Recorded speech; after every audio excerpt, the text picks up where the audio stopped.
হাফিজদারের YouTube চ্যানেলে আপনাদের স্বাগত। আরও একটি গুরুত্বপূর্ণ ভিডিও নিয়ে আপনাদের সামনে এসেছি। এই উক্ত ব্রাঞ্চটি মূলত শুধুমাত্র ইংরেজি মিডিয়ামের জন্য ক্লাস 5 থেকে 12 পর্যন্ত এখানে ইংরেজি মিডিয়ামে ক্লাস করানো হয়। আল আমিন মিশনের আন্ডারে ইংলিশ মিডিয়ামে বেশ কতগুলো ব্রাঞ্চ রয়েছে। তার মধ্যে মুর্শিদাবাদের একটি গুরুত্বপূর্ণ ব্রাঞ্চ হলো রেসিডেন্সিয়াল একাডেমি লালবাগ। আরও গুরুত্বপূর্ণ কতগুলো ব্রাঞ্চ রয়েছে, একটি বজবজে রয়েছে, একটি খড়গপুরে রয়েছে এবং আরও একটি রয়েছে বীরভূম চিনপায়ে, এবং আরও কতগুলো বাংলা মিডিয়াম এবং ইংরেজি মিডিয়ামের ব্রাঞ্চ রয়েছে।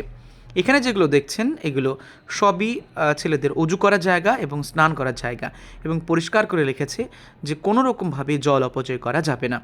আপাতত এই স্কুলের কাজ চলমান, আরও কয়েক বছর লেগে যাবে এই স্কুলকে আরও সুন্দর সবুজে ভরাতে। চারিদিকে দূরেই যে বর্ডারটি দেখছেন ওটির আপাতত রাস্তা হতে পারে, এবং চারিকোলে প্রাচীরের কোল দিয়ে সুন্দর করে ঝাউ গাছ লাগানো হয়েছে।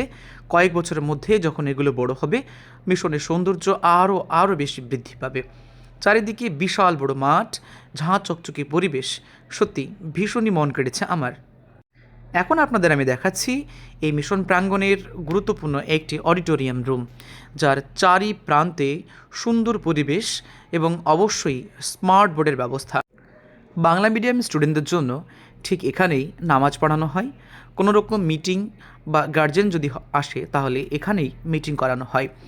প্রত্যেকটা ঘরেই স্টুডেন্টদের স্মার্টলি ক্লাস করানোর জন্য স্মার্ট বোর্ডের ব্যবস্থা রয়েছে, এবং এখানে আল কোরআন শরীফ এবং সুন্দর সুন্দর বাকি যে গ্রন্থগুলো, হাদিস গ্রন্থ বা যেগুলো রয়েছে সেগুলো ছেলেদের ইসলামিক দৃষ্টিভঙ্গিতে আরও বেশি উন্নত করার জন্য এই কিতাবগুলো এখানে রয়েছে। প্রত্যেকটা স্কুলের বারান্দাতে একটি করে ডাস্টবিন রাখা রয়েছে, যাতে করে কোনো রকম নোংরা না হয়, এবং কম্পিউটার ল্যাব এবং এর পাশাপাশি আরও রয়েছে প্রেয়ার হল থেকে শুরু করে প্রত্যেকটা হলের মাথার উপরে লেখা আছে লাইব্রেরি হল, রয়েছে সায়েন্স ল্যাব এবং আরও কত কিছু। স্কুলের প্রত্যেকটা সিঁড়িতে প্রচণ্ডভাবে মোজাইক করা এবং অপূর্ব সুন্দরভাবে সাজানো হয়েছে এই ব্রাঞ্চটি। এই ব্রাঞ্চের ভিতর এবং বাইরে সবটাই নজর কাড়া। প্রতিটা ঘরের দরজার মাথার উপরে গেলেই আপনারা স্টুডেন্টদের যে নিদর্শন সেটা অবশ্যই দেখতে পাবেন। আমরা কয়েকটা নিদর্শন এখনই দেখতে চলেছি।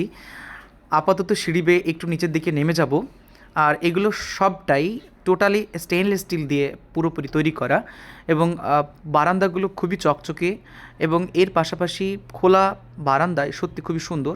এবং প্রত্যেকে তারা নোটিশে লিখেছে রুম নম্বর 405 এবং only students do not enter the room without permission, only for students.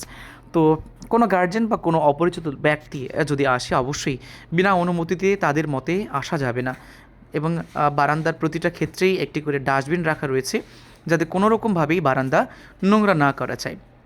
Al Amin mission আপাতত ভারতবর্ষের একটি গুরুত্বপূর্ণ একটি ব্র্যান্ডে রূপান্তরিত হয়েছে, যা স্টুডেন্টদের শিক্ষার পাশাপাশি তাদেরকে দিনী শিক্ষা দিয়ে থাকে।